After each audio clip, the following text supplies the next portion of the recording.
I feel good. No. I knew that I would now. No. Just had a big day in the garden. I'm filthy dirty, I'm sweaty and I'm smelly, and now I'm going to go and have a shower. Here's what I'm not going to do, and I'm sure you wouldn't do this either. I'm just going to wash one part of my body, just this half, and let the other half stay dirty. I'm going to brush the top part of my teeth, but not the bottom, and I'll do the bottom tomorrow. I'm going to eat half a meal today and half a meal tomorrow. That's called splitting up your life, and why would you do that? It seems really ineffective.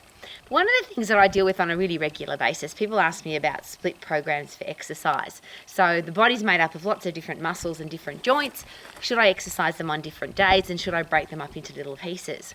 Well, there's two big questions to ask there.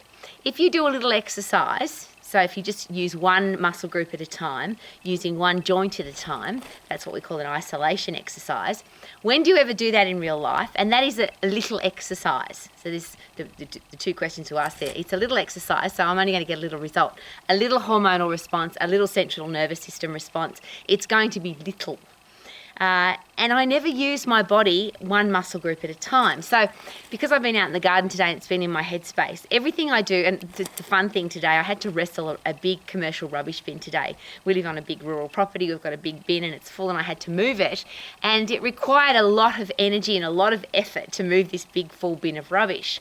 I didn't use one muscle at a time. I literally used everything from my facial muscles, because they were, to my fingers, to my toes to push with. Every muscle in my body was being moved to wrestle this big rubbish bin.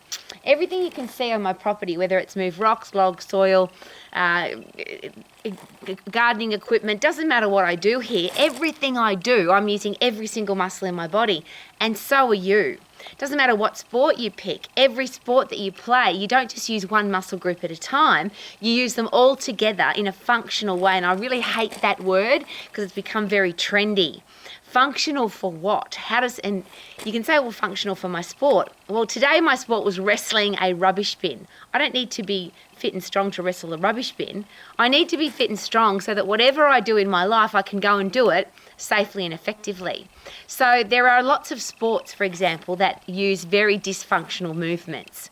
They're dangerous movements. They would hurt your joint, they'd hurt your knee, back, shoulder, doesn't matter, pick. So whether it's rugby league or boxing or CrossFit or long distance cycling, marathon running, they're all exercises or all sporting activities that put pounding through your body, that put shearing forces through your joints.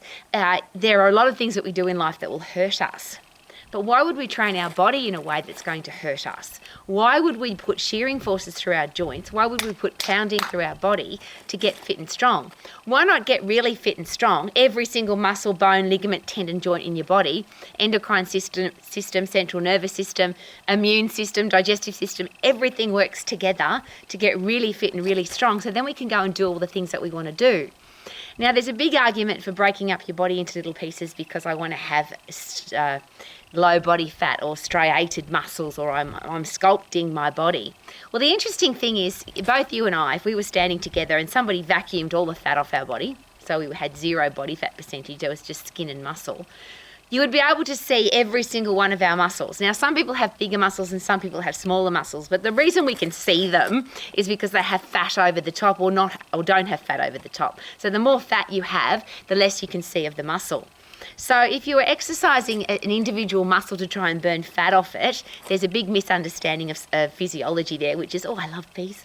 I love bees and flies and all the bugs and insects out here because it's real. It's just living out here is so real. It makes you understand how the human body works. Even what I just did then by shooing a fly, you can say you just used your arms. What I didn't, I had to use my abdominals and my lower back to hold me in the upright position. I'm obviously using my legs because I'm standing. The human body uses everything all of the time. So why do we break it up into little pieces? Now, the second big question to ask is, why would we waste time doing that? The biggest excuse for people not exercising is I don't have time. And if I pick one exercise or 2 or 3 exercises at the absolute most, and I use every single muscle, ligament, tendon, joint, endocrine system, central nervous system at 100% effort, I don't have to break my body up into little pieces. And if I'm worried about, well, what about the little muscle groups? I have to work them separately. First of all, they don't work separately, of course. But if I've got, and I'll just use this analogy, if I've got a chain and it's got big links and little links, huge links and tiny links. And for some reason I have to tow my car with that chain, and I start pulling on that chain. Which part of the chain is going to break first, the little link or the big link? Now, obviously, if there's a tiny little link and I pull, it's the little link that's going to break first.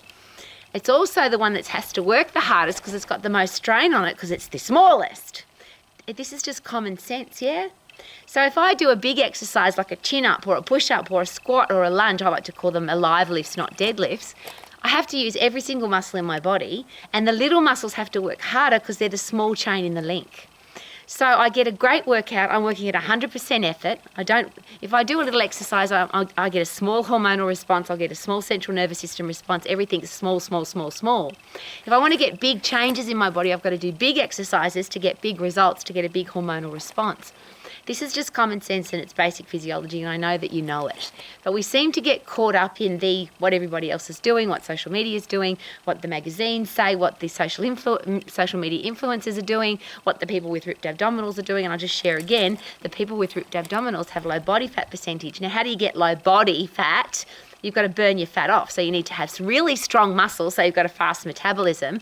And then you've got to be able to exercise at 100% effort so that when you are resting, your body burns fat fast. You don't want to be burning fat when you're exercising. That means you're not putting in 100% effort. This is a really important thing that I think most exercise people have forgotten. If I'm burning fat when I exercise, I'm not in my phosphate or lactate system. I'm in my aerobic system, which means I'm definitely not working at 100% effort, which I'm not going to get a major change to my body. I'm not going to get a major change to my brain. I'm not going to get a major change to my respiratory quotient, which is where calories come from at any one time. So when I exercise, I want all my calories to be coming from carbohydrates so I can exercise at 100% effort, so that when I'm resting, my body becomes a fat-burning machine. Now, this is just physiology 101. It's simple stuff, and I know that you probably know it. But do we sometimes get caught up in the rubbish that everybody else is doing? Because people who I know, who know this stuff, they know there's a phosphate system, a lactate system, an aerobic system. They know how to burn fat off the body, and the only way to do that is to get really, really fit and really, really strong so you can turn your body into a fat-burning machine when you're resting. They still end up going, well, what about bicep curls, and what about shoulder presses, and what about leg extensions, and what about tricep kickbacks, and what about abdominal exercises?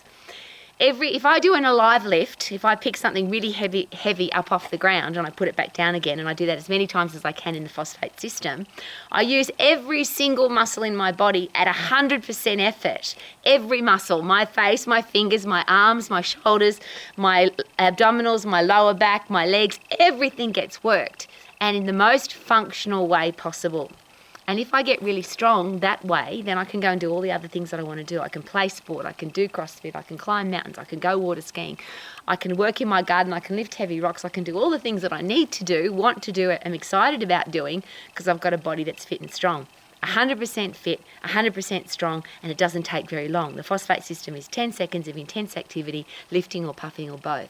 Wouldn't it be nice to get healthy, fit and strong without wasting time? So you really can live your life to the max. Super duper doo, how are you? Living your life to the max. Woo!